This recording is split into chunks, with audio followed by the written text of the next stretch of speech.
video, I'm going to be telling you my speculation for Skylanders 5. So first up, what is it going to be about?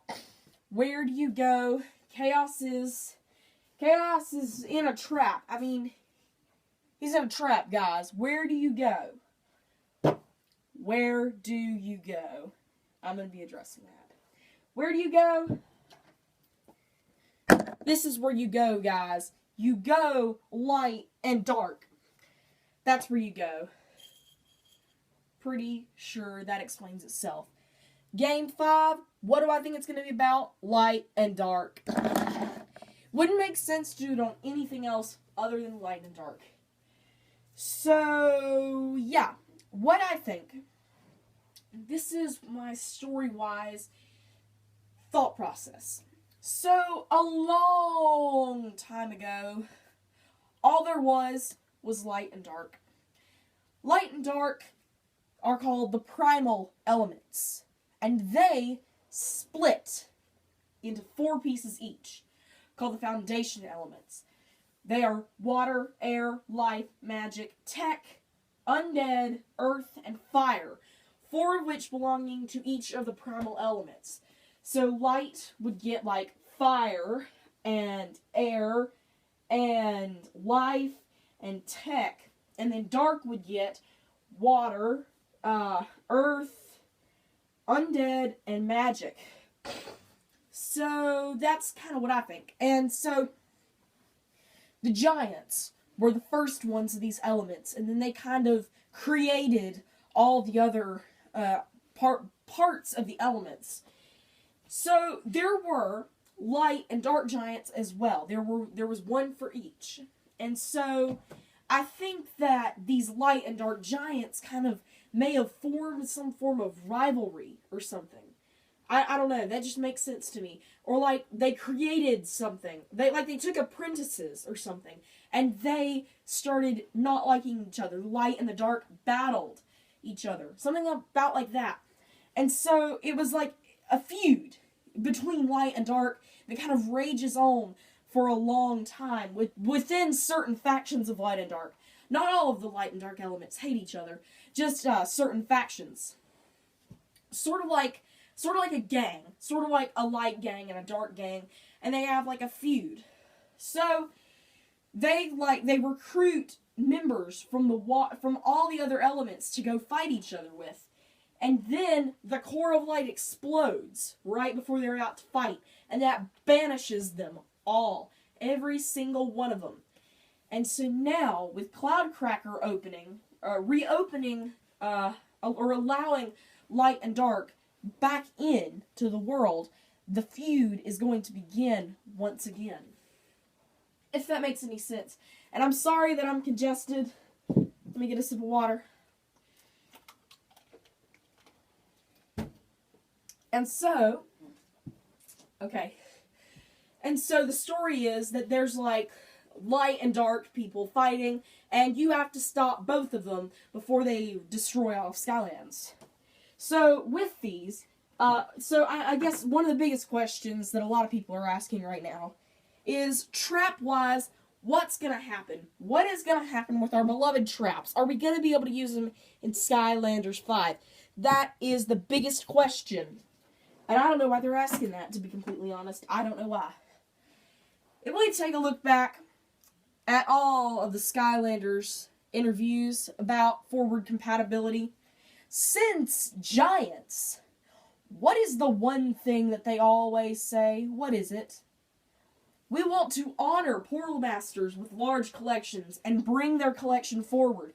That's like one of their biggest business models, forward compatibility. They're not going to drop such a major aspect. Maybe they won't really renew it, but they're not going to make traps uncompatible with Skylanders 5. That would make no sense considering their business model. I mean, that wouldn't make any sense at all. None, to drop traps. So what do I think? I think we're going to get two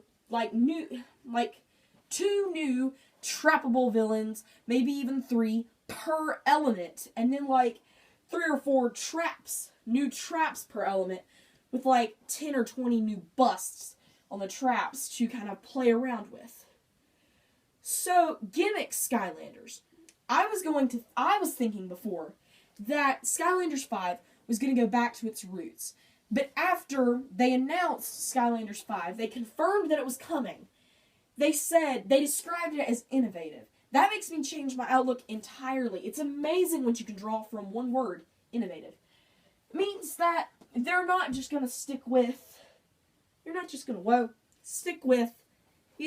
normal little core characters, light core characters, giants, swappers, trap masters, life to toys, toys to life. They're not going to stick with that. They're going to do something different. And so, there's two ways that we can think of this. They're either going to create a whole new peripheral, like the traps. That's a whole new type of object that has to be used in Skylanders. Or, they could go the gimmick route. They could make new gimmicks, like Trap Masters were, and Swappers were, and Giants were. Or, they could do something like Light Cores. Make figures do something that they couldn't do before. This is a bad example. Golden Dragon Fire Cannon. Still Light Core, though. They can do something like that. But better. So, some things that have been asked for by the Skylanders community before. Articulatable characters. Ones that you can move, pose, move. I think it'd be cool if you can make Skylanders move on their own, like Light Cores do, but with motors, like Motor Core. Another thing that's been asked for is Skylanders that can react to the environment around them, like whether it's light or dark in a room. You see where I'm going? Light or dark? Ah, yep, light or dark in a room. Yeah. So, here's a theory. We could see Skylanders that take on two different forms. Skylanders that are one thing in the light and one thing in the darkness. Now, that would make sense. But I'm still not thinking that's where we're going to go. I think that we're going to get something that's totally unique, totally out of the box, like Light Cores were. But I don't think we're going to see a new, true gimmick. I think that we're going to get some type of new innovative toy form, like the Light Cores were.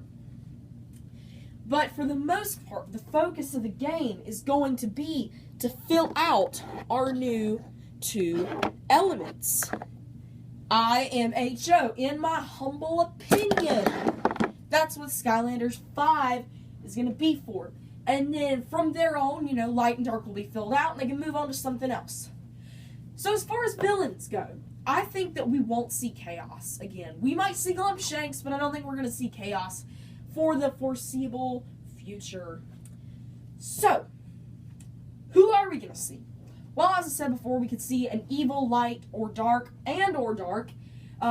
creature that seeks to destroy the other primal element, the other, feuding like Clash of the Titans type thing. Which brings me to my name for this. Skylanders Elemental Clash. That is a possible name that makes sense. Because, it's elements that are clashing. It makes sense. But probably not right. But I think that concept-wise, I'm fairly right. And I think that we'll see light and dark giants and light and dark swappers. Now, I mentioned that in the forums, Dark Spyro, and they said, well, I can see light and dark giants, that makes sense. But swappers doesn't make sense. But yes, it does. If we think of a timeline, if we think that this is like the creation of Skylands, and this is like the first Skylanders game, Spyro's Adventure, we think the prologue of Giants is about here, and then Swap Force is about, the prologue of Swap Force is about right here. And then we have the destruction of the Core of Light right here, which means that Swap Force, the prologue, came before the Core of Light exploded. Remember, the volcano erupts every 100 years. That means that the Swappers were created 100 years before the events of Swap Force, which did not occur 100 years after SSA. Therefore, light and dark Swappers are totally feasible because of that. See what I'm saying there? And then maybe another light and dark trap master as well. And so expansion, I think we'll see, like I said, more trappable villains. It doesn't seem like they'd abandon that. Of course, I'd expect more minis. I think they've learned that we'll buy minis. And, yes, definitely these. I think they've discovered that we like these a lot more than battle packs, because I sure love them a lot better than battle packs. So, yeah, that's, I think, kind of, I know it's a little sloppy, the way I've worded it, but that's pretty much how I think we're sort of rough outline of Skylanders 5. So, this has been Portal Master 9351. Thanks for watching, everybody. See you next time, everybody. Goodbye!